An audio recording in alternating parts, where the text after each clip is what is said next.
मुस्लिम कब से आदिवासी होने लगे? क्या भारत में मुस्लिम भी आदिवासी होते हैं? किन राज्यों में रहते हैं मुस्लिम आदिवासी? और पूरे देश में कितने आदिवासी सांसद और विधायक ऐसे हैं जो इस्लाम धर्म को मानते हैं? और सबसे बड़ा सवाल ये कि क्या भारत में मुस्लिम आदिवासियों को भी आरक्षण मिलता है? आज के वीडियो में हम इन्हीं सभी सवालों के जवाब तलाशने की कोशिश करेंगे, पड़ताल करेंगे इतिहास की और व्याख्या होगी संविधान के आधार पर। नमस्कार और जोहार स्वीकार कीजिए। मैं हूं पुनीत कपूर और द अनकट स्टोरीज में आपका एक बार फिर स्वागत है। और शुरुआत से पहले आपसे गुजारिश कि अगर आपने हमारे चैनल को अभी तक सब्सक्राइब नहीं किया है तो पहले सब्सक्राइब कर लीजिए और बेल आइकन को प्रेस कर दीजिए। अब हम लौटते हैं अपने टॉपिक पर। मुस्लिम और आदिवासी, इन दो शब्दों को एक साथ सुनते ही बहुत सारे लोग हैरान हो जाते हैं। उनके मन में सहसा ही आ जाता है कि ये कैसे हो सकता है। क्या है इसके पीछे का पूरा सच, उसको जानने के लिए हम सिलसिलेवार अलग अलग सवाल के जवाब तलाश देंगे और उसके साथ आपको जब पूरा वीडियो खत्म होगा तो आपका पूरी कहानी क्लियर हो जाएगी कैसे और कहां और किन राज्यों में भारत के आदिवासी मुस्लिम हैं, वो कब और कैसे बने। तो सबसे पहला सवाल है कि क्या भारत में आदिवासी मुस्लिम भी होते हैं? इसका जवाब है हाँ। भारत में आदिवासी मुस्लिम भी है और आबादी लाखों में है और बीते सैकड़ों सालों से वो देश के अलग अलग राज्यों में रह रहे हैं। और सबसे दिलचस्प बात यह कि वो इस्लाम धर्म को मानने के साथ साथ अपनी जो परंपराएं हैं, जो उनके ऐतिहासिक अपने रीति रिवाज हैं, उनको भी सहेजे हुए हैं, उनका भी पालन वो साथ के साथ करते हुए चले आ रहे हैं। देश में लाखों आदिवासी जो इस्लाम धर्म को मानते हैं, उन्हें संविधान के अनुच्छेद 342 के तहत अनुसूचित जनजाति माना गया है, यानी शेड्यूल्ड ट्राइब माना गया है, शॉर्ट में जिसको आप लोग एसटी कहते हैं। और दूसरा सवाल कि भारत के किन राज्यों में रहते हैं मुस्लिम आदिवासी? तो भारत में जितने भी राज्य हैं, जहां पर 31 राज्य हैं जहां पर आदिवासी समाज सबसे ज्यादा संख्या में रहते हैं, उस हर एक राज्य में आपको आदिवासियों में मुस्लिमों की संख्या भी मिल जाएगी जो इस्लाम धर्म का पालन करते हैं। चाहे बात मध्य प्रदेश छत्तीसगढ़ की हो, झारखंड हो, उड़ीसा हो, गुजरात हो, महाराष्ट्र हो, राजस्थान या फिर जम्मू कश्मीर, हर एक हिस्से में आपको आदिवासी मिल जाएंगे। लेकिन जो देश में सबसे ज्यादा मुस्लिमों की आबादी है वो जम्मू कश्मीर, लक्षद्वीप, महाराष्ट्र और गुजरात में मिलती है। और इसीलिए पूरे देश में जो 47 आदिवासी सांसद हैं, उसमें एक सांसद ऐसे भी हैं आदिवासी जो इस्लाम धर्म को मानते हैं, जो मुस्लिम समाज से आते हैं। इसके अलावा 9 विधायक भी ऐसे हैं जो आदिवासी होते हुए भी मुस्लिम हैं और अनुसूचित जनजाति के लिए आरक्षित सीट से चुनाव जीतकर विधायक बने हैं। अब सिलसिलेवार तमाम राज्यों की बात करते हैं। शुरुआत सबसे पहले लक्षद्वीप से। लक्षद्वीप जहां की पूरी आबादी जो अनुसूचित जनजाति है वो इस्लाम धर्म को मानती है। आबादी लगभग 64,000, एक बेहद खूबसूरत केंद्र शासित प्रदेश।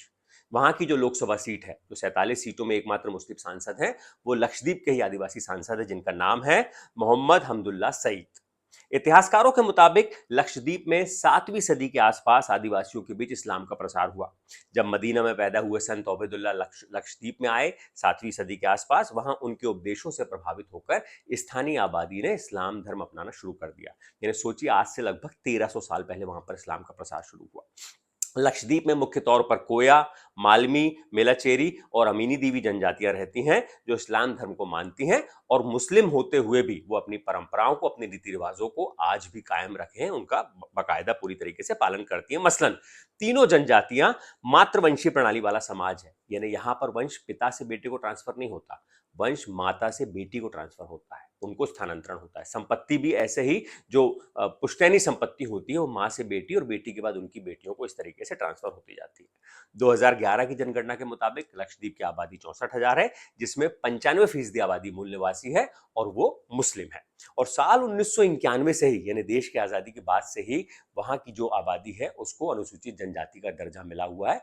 वहां पे जन्म के आधार पर दर्जा मिलता है। जो वहां पर पैदा हुए हैं या जिनके पूर्वज वहां पैदा हुए हैं वो अपने आप अनुसूचित जनजाति के बन जाते हैं। लक्षद्वीप के बाद अब बेहद एक और खूबसूरत राज्य की, जम्मू कश्मीर की, जहां पे 9 विधानसभा सीटें अनुसूचित जनजाति के लिए आरक्षित हैं और हर एक सीट से मुस्लिम सांसद, मुस्लिम जो उम्मीदवार हैं वही चुनकर वहां पर विधायक बने हैं। चाहे गुरेज से विधायक नाजिर अहमद खान हो या फिर राजौरी के विधायक इफ्तिकार अहमद। जम्मू कश्मीर में जो सबसे बड़ी जनजातियां हैं वो गुज्जर और बकरवाल है। राज्य की आबादी का करीब 12% है। इस हिसाब से जम्मू कश्मीर में जो अनुसूचित जनजाति की मुस्लिम आबादी है उसकी संख्या होती है 14 लाख के आसपास। दोनों ही जनजातियों के तकरीबन ज्यादातर लोग इस्लाम धर्म को मानते हैं। साल 1991 में गुज्जर बकरवाल समेत 4 जनजातियों को अनुसूचित जनजाति की सूची में शामिल किया गया और 2024 में जब विधानसभा चुनाव हुए तब वहां पर 9 सीटों पर अनुसूचित जनजाति को आरक्षण मिला, जिसमें सभी में उम्मीदवार जो है मुस्लिम धर्म से ही जीते हैं। विद्वानों के मुताबिक कब आया यहां पर इस्लाम धर्म? इसमें विद्वान क्या मानते हैं? विद्वान मानते हैं कि 14वीं सदी में सूफी संत मीर सईद अली हमदानी के आने के बाद जम्मू कश्मीर में इस्लाम धर्म का प्रसार हुआ। 14वीं से जो 17वीं सदी के बीच यानी 300 सालों में गुज्जर और बकरवाल जनजाति के ज्यादातर लोगों ने उसी दौरान इस्लाम धर्म अपना लिया। अब जम्मू कश्मीर के बाद अब बात करते हैं देश के पश्चिमी राज्य महाराष्ट्र की, जहां मुस्लिम आदिवासियों की आबादी देश में दूसरे नंबर पर सबसे ज्यादा है। 2011 की जनगणना के मुताबिक तकरीबन 1,12,000 लोग महाराष्ट्र में ऐसे हैं जो आदिवासी हैं लेकिन इस्लाम धर्म को वो मानते हैं। और विद्वानों के मुताबिक अब ये संख्या, क्योंकि 2011 की जनगणना का आंकड़ा है, तो अभी 2026 में जनगणना अगर होगी, जब होने ही वाली है, तो उसमें ये संख्या विद्वानों के मुताबिक कहीं ज्यादा और ज्यादा हो गई है। महाराष्ट्र में कौन है जो मुस्लिम समाज से आते हैं, इस्लाम धर्म को मानते हैं? उसमें भील समाज का जो एक हिस्सा है, तड़वी भील, वो सबसे ज्यादा आबादी इस्लाम धर्म को मानती है। उसके बड़े हिस्से ने मुस्लिम धर्म को अपनाया हुआ है। 2019 में जब मुस्लिम जो डॉक्टर हैं, इसी समाज से आने वाली डॉक्टर पायल तड़वी, उनका जब केस सामने आया था, तब इस समाज का नाम सुर्खियों में आया था। तब ज्यादातर लोगों को पता चला था कि ऐसा भी समाज है।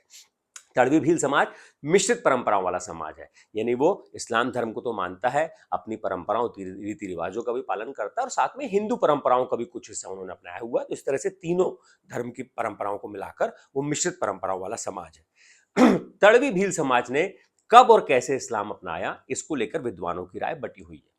मसलन विद्वानों का एक हिस्सा मानता है कि औरंगजेब के प्रभाव में, जब औरंगजेब महाराष्ट्र के जो नजदीकी जिला है मध्य प्रदेश का बुरहानपुर, वहां पर आए, तब उन्होंने प्रभावित होकर इस्लाम धर्म अपनाया। जबकि एक विद्वानों का दूसरा हिस्सा वो ये मानता है कि 14वीं से 17वीं सदी के बीच जो मध्य भारत में फारूकी साम्राज्य था, उससे घनिष्ठता थी, उससे नजदीकियां थी, उससे प्रभावित होकर तड़वी भील समाज ने मुस्लिम धर्म को, मतलब माफ कीजिएगा, इस्लाम धर्म को अपना लिया और वो बतौर मुस्लिम अपनी जिंदगी जीते हैं।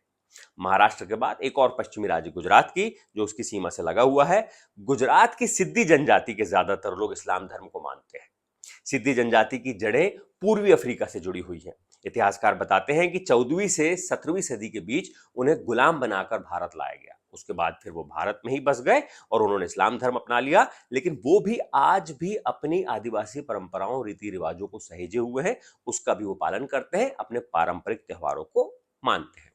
तो देश के जितने भी राज्य में लूंगा, हर एक राज्य में हजारों में कम से कम ऐसी आबादी है आदिवासियों की जो मुस्लिम है, जो इस्लाम धर्म को मानती है।